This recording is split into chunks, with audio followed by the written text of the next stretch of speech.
मेरे कहानी का शीर्षक है लालच का घड़ा। एक गांव में एक पति पत्नी सुखी जीवन जी रहे थे। पति राजमहल में राजा के सेवक के तौर पर काम किया करता था और राजा के बेहद करीब था। वह बहुत ही ईमानदार था और उसकी ईमानदारी से खुश होकर राजा उसे समय समय पर इनाम दिया करते थे।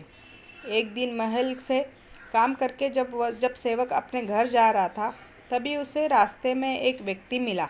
उसने खूब सारे सोने के जेवर पहने हुए थे। उस व्यक्ति ने अपना नाम यक्ष बताया और सेवक से कहने लगा कि जो लोग ईमानदार होते हैं उसको मैं उपहार देता हूँ। तुम ईमानदार हो, इसलिए मैं तुम्हें उपहार देने आया हूँ और मैं तुमको सोने के सिक्के से भरे 7 घड़े देना चाहता हूँ।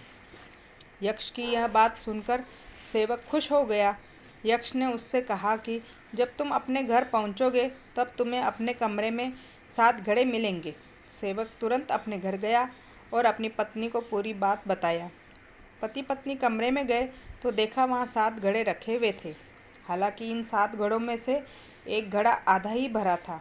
एक घड़े को सोने के सिक्कों से भरा हुआ न पाकर सेवक यक्ष के पास वापस गया और उसने मिलकर एक घड़ा न भरे होने की वजह पूछने लगा।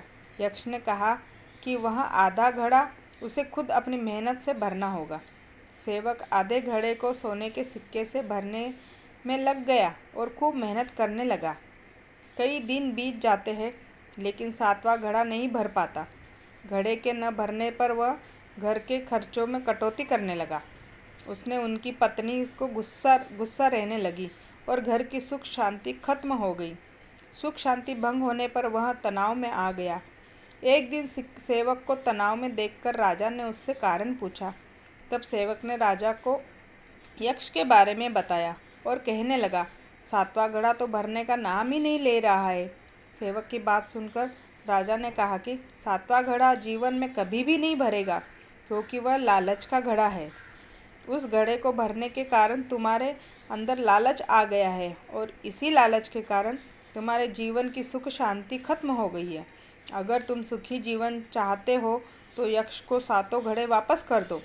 राजा की बात को मानते हुए सेवक ने यक्ष को 7 घड़े वापस कर दिए और ऐसा करते ही उसका जीवन पहले जैसा ही हो गया तथा घर में सुख शांति कायम हो गई।